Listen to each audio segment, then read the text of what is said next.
What's the worst thing about modern day bikes? This is the S-Works Tarmac SL8 and it's about $20,000 Australian AUD. How much does this bike cost in your country? Bought this last year, bought this year, brand new old stock, Orica Green Edge team issue bike. So special frame, special fork, non-consumer level. This is consumer grade.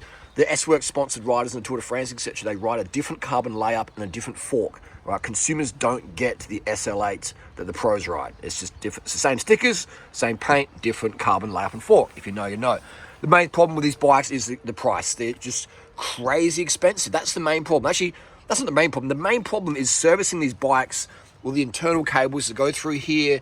And if you want to check the condition of your bearings and your fork, steer health, you got to basically put new hydro cables and faff around. That's the worst thing. Actually, that's not the worst thing. The worst thing is if you want to get a certain bike fit and you've got these one-piece bars, you've got to spend about $1,000 Aussie dollar plus hours of faffing around. You've got to re-bleed the front and rear brakes, new cables, new houses, blah, blah, blah.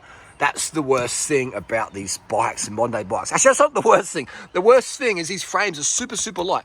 This frame is lighter than this frame. This frame is stronger, stiffer, more aero, easier to work with. The reason why, but this bike is lighter. And this bike has alloy wheels, alloy rims, and an alloy seat post. This bike is full carbon rims, carbon spokes, everything's carbon on here pretty much, you know. But it's heavier because it's got disc brakes. But anyway, the frame is lighter, which makes it more fragile. So that's the worst thing about these modern day bikes is that they're heavier overall, but the frames are more fragile because they're lighter and they break easier in the crashes, if you see. Actually, that's not the worst thing. The worst thing is probably the seat. If you want to get a zero offset seat post on these, it's about $400. You want to get a zero offset seat post on this, it's going to be about $20 to $50, whatever. You know, go on Facebook Marketplace, get yourself a Thompson Masterpiece. If you know, you know. I mean, there's kids out there who critique this video, don't even know what a Thompson Masterpiece is. All right, they don't even know what this wheel is. They have no idea what this wheel is over here. If you know, you know. They got no idea. They're doing rider, boomer. Most of the cycling tubers out there, sincere but sincerely wrong, or sellouts, etc. You listen to them, you're going to be broke, spending too much money on a bike you don't need to, or you're going to be fat with an eating disorder because you're following their silly, sincere but sincerely wrong mainstream dietary advice. Anyway, my channel is where the World Tour riders come to learn, okay? They don't learn from the other people's channels. They see them as sellouts or incompetent or Dunning-Kruger. World Tour riders, ask Remco, Tadej, Jonas, who they watched when they were junior riders coming up. What YouTuber they watched. They watched yours truly. And hey, cool. The worst thing about these bikes, modern day bikes, is they just don't look fucking good. Disc brakes, bro. Disc brakes on a freaking road bike. Is this a gravel bike? I'm watching the Velta, and you see these disc brakes on the climbs, and you're thinking, why have we got this mass here? What is this crap? What is it? On a road bike, bro. A road bike. That's not the worst thing. The worst thing is how dangerous these are when you lock the brakes up, because the bikes are lightweight, under 8 kilos average, and they just lock up so easy. And you go over the bars so easy because you got the aggressive forward weight seat position for more power, which is great on a bike like this with rim brakes. But these disc brakes are designed for dirt. Disc for dirt, or disc for dentists, and road rim for racers. The brakes here, it's more of a centralized program. With this, the bike flexes and torts and contorts, and it just doesn't work on a road bike where precision matters. On a mountain bike, it's fine. A gravel bike, it's fine. But in a road bike, where you're going 100 km an hour and a bunch of 180 riders, you know, centimeters apart, disc brakes are just freaking dangerous. And if you know, you know. And if you don't know, you probably don't know what a Thompson Masterpiece is. Anyway, the worst thing about the new bikes is building them up. They take so long to build up. This bike I could strip and flip in an hour.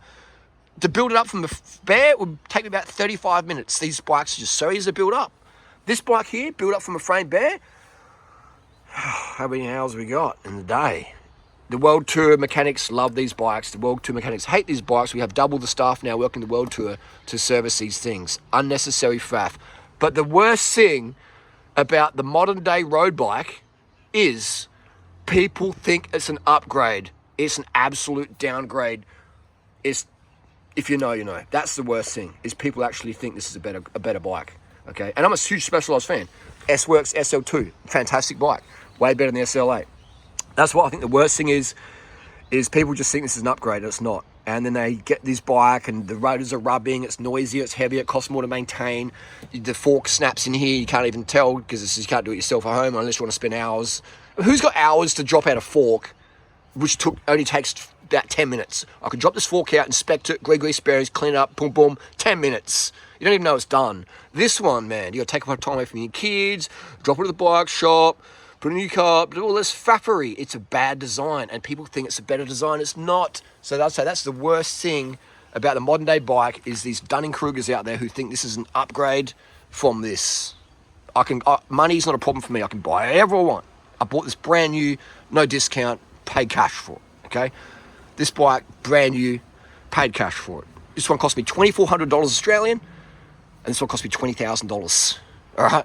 If you want to save up to $20,000 on your next bike purchase, visit my website, downgrade.com, and get a copy of my Dream Riders Lean Body Bible. I've just updated it, so it's got all the best deals, the best product. If you're into performance and weight loss and have the best cycling life ever, because, hey, let's ride to live, live to ride, then get my buyer's guide and save up to $20,000 on your next bike purchase. Even more. The Red Bull version of this costs $25,000 now.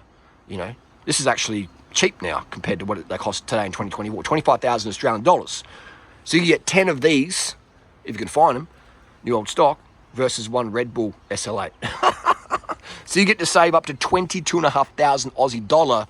Let's say you're in a market for one of these. Let's say you had this bike here and you're like, oh, I want the latest stuff. I'm a barrister.